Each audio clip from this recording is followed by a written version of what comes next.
അല്ല, മന്ത്രിമാരങ്ങനെ പലതും പറയും. ഉമ്മൻചാണ്ടിക്കെതിരെ കല്ലെറിഞ്ഞ് ഉമ്മൻചാണ്ടിയുടെ നെറ്റി മുറിഞ്ഞ് പിന്നെ ചോര ഒലിച്ചു പോകുന്ന സമയത്തൊന്നും ഈ ധാർമ്മികതയൊന്നും കണ്ടില്ലല്ലോ. ഉമ്മൻചാണ്ടി കേരളത്തിന് മുഖ്യമന്ത്രിയായിരുന്ന സമയത്ത് ഈ ധാർമ്മികത ആർക്കും ഇല്ലായിരുന്നു.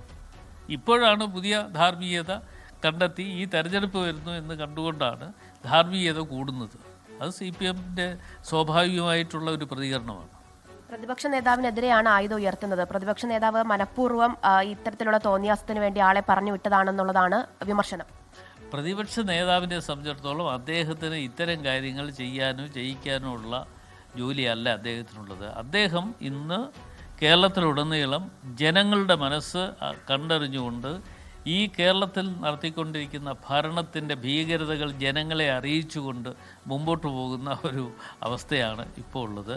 അതിൻ്റെ പേരിലാണ് ജനങ്ങൾ അത് കക്ഷി രാഷ്ട്രീയത്തിന് അതീതമായി ജാതി മത ചിന്തകൾക്ക് അതീതമായി ഒരു വലിയ മുന്നേറ്റം കേരളത്തിലുടനീളം ഉണ്ടാകുന്നു എന്ന് കണ്ടുകൊണ്ട് തന്നെയുള്ള ഒരു പ്രവർത്തനം നടത്തിക്കൊണ്ടിരിക്കുന്നത്. അതാണ് ഇപ്പോൾ CPMൻ്റെ നേതാക്കന്മാർ ഇതിനെതിരെ ശബ്ദിച്ചുകൊണ്ട് മുമ്പോട്ട് വന്നിരിക്കുന്നത്. മന്ത്രിയെ ശാരീരികമായി ആക്രമിക്കാനുള്ള ഒരു ശ്രമം ഇതിൽ ഉണ്ടായെന്ന് തോന്നുന്നുണ്ടോ? മന്ത്രി ശാരീരികമായി ആക്രമിക്കുകയും മറ്റു കാര്യങ്ങളൊന്നും ചെയ്തിട്ടില്ല. അത്തരം കാര്യങ്ങളെക്കുറിച്ച് എനിക്ക് കൃത്യമായി പറയാൻ ഇപ്പോൾ പറ്റുന്നില്ല. ഏതായാലും ഞങ്ങൾ കാര്യങ്ങൾ അന്വേഷിക്കട്ടെ. ആരോഗ്യമന്ത്രി വീണ ജോർജിനെതിരെ കഴിഞ്ഞ കുറച്ച് ദിവസങ്ങളായി വലിയ പ്രതിഷേധം നമ്മൾ കണ്ടുവരുന്നുണ്ടായിരുന്നത്. കണ്ണൂരിൽ ചില പരിപാടികൾക്ക് ഉദ്ഘാടനത്തിനായി എത്തിയതായിരുന്നു മന്ത്രി. രാവിലെ തൊട്ട് തന്നെ വലിയ പ്രതിഷേധം KSUവിന്റെ ഭാഗത്തു നിന്നുണ്ട്.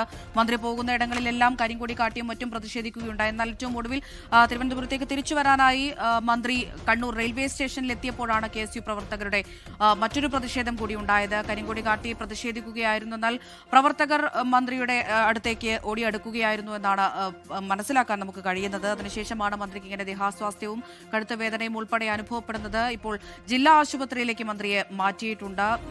ഇപ്പോൾ ആരോഗ്യനില തൃപ്തികരമാണ് എന്ന് മനസ്സിലാക്കുന്നു. മുഖ്യമന്ത്രി അല്പസമയം മുമ്പ് ആശുപത്രിയിലെത്തി മന്ത്രിയെ സന്ദർശിച്ചിട്ടുണ്ട്. എന്നാൽ വലിയ പ്രതിഷേധം CPMന്റെ ഭാഗത്തു നിന്ന് ഈ വിഷയവുമായി ബന്ധപ്പെട്ട് ഇപ്പോൾ കണ്ണൂരിൽ ഇറങ്ങിയിരുന്നുണ്ട്. പലയിടത്തും SFI ഉൾപ്പെടെ വലിയ പ്രതിഷേധ മാർച്ച് നടത്തുന്നുണ്ട്.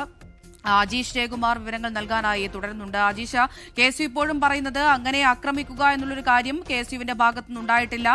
മാർച്ച് നടത്തുക, പ്രതിഷേധം നടത്തുക മാത്രമാണ് ഉണ്ടായത്.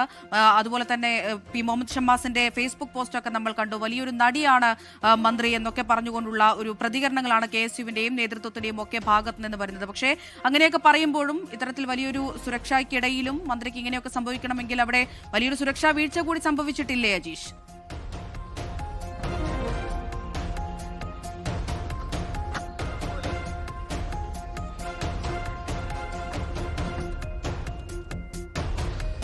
ഉറപ്പായിട്ടും കണ്ടത്. കാരണം രാവിലെ മുതൽ തന്നെ മന്ത്രിക്കെതിരെ പല സ്ഥലങ്ങളിലും ഇന്ന് പ്രതിഷേധമുണ്ടായിരുന്നു. രാവിലെ ആദ്യത്തെ പരിപാടി കല്യാടായിരുന്നു. അവിടെ ആയുർവേദ ഗവേഷണ കേന്ദ്രത്തിന്റെ തറക്കല്ലിട ഉദ്ഘാടനമായിരുന്നു. ഇന്ന് മുഖ്യമന്ത്രിയായിരുന്നു ഈ ഗവേഷണ കേന്ദ്രം ഉദ്ഘാടനം ചെയ്തത്. ആ പരിപാടിയിൽ അധ്യക്ഷ ആരോഗ്യമന്ത്രിയായിരുന്നു. ആ പരിപാടിയിൽ പങ്കെടുക്കാൻ ഈ കല്യാടയ്ക്ക് എത്തുമ്പോഴും യൂത്ത് കോൺഗ്രസിന്റെ പ്രതിഷേധം ഇരിക്കൂറിലുണ്ടായിരുന്നു, തലശ്ശേരി കൊടുവള്ളിയിലുണ്ടായിരുന്നു. അതിനുശേഷം പെരിങ്ങോമിൽ ആരോഗ്യമന്ത്രിയുടെ രണ്ടാമത്തെ പരിപാടി ഉണ്ടായിരുന്നു. ആ പരിപാടിയിലേക്ക് പോകും വഴിയൊക്കെ തന്നെ ആ പയ്യാവൂരിലും പെരിങ്ങോമിലുമൊക്കെ യൂത്ത് ലീഗിന്റെയും യൂത്ത് കോൺഗ്രസ് പ്രവർത്തകരുടെയും പ്രതിഷേധമുണ്ടായിരുന്നു. സ്വാഭാവികമായിട്ടും പോലീസിനും ഈ ആരോഗ്യമന്ത്രിക്കെതിരെ വലിയ രീതിയിലുള്ള പ്രതിഷേധം ഉണ്ടാകുമെന്നുള്ളൊരു മുന്നറിയിപ്പ് നേരത്തെ തന്നെ ഉണ്ടായിരുന്നു. സ്വാഭാവികമായിട്ടും ഈ കല്യാടും വലിയ പോലീസ് സന്നാഹം ഉണ്ടായിരുന്നുവെങ്കിലും ഇത്തരത്തിലുള്ളൊരു പ്രതിഷേധം അല്ലെങ്കിൽ കയ്യേറ്റത്തിലേക്ക് കാര്യങ്ങൾ എത്തുമെന്ന് പോലീസും കരുതിയിരുന്നില്ല. റെയിൽവേ സ്റ്റേഷനിലും പോലീസ് സന്നാഹം ഉണ്ടായിരുന്നു. ഒരുപാട് പോലീസുകാർ മന്ത്രിക്ക് ചുറ്റുമുണ്ടായിരുന്നു. കണ്ണൂർ ടൗൺ പോലീസിലെ SI അടക്കമുള്ളവർ മന്ത്രിയോടൊപ്പം തന്നെ ഉണ്ടായിരുന്നു. പക്ഷേ അപ്രതീക്ഷിതമായിട്ടായിരുന്നു ഈ KSU പ്രവർത്തകർ മന്ത്രിക്ക് അടുത്തേക്ക് ഓടിയെടുത്തത്. മുദ്രാവാക്യം വിളിച്ച് കരിങ്കൊടി ഉയർത്തിക്കൊണ്ട് ഓടിയെടുത്തത് അപ്രതീക്ഷിതമായിട്ടായിരുന്നു. ലോകത്തെവിടെയായാലും ഏത് സമയത്തും 24 വാർത്തകളും ഓഗ്മെന്റഡ് റിയാലിറ്റി പാക്കേജുകളും എക്സ്പ്ലെയിനറുകളും വിശദമായി കാണാൻ ഞങ്ങളുടെ YouTube ചാനൽ നിങ്ങൾക്ക് സബ്സ്ക്രൈബ് ചെയ്യാം.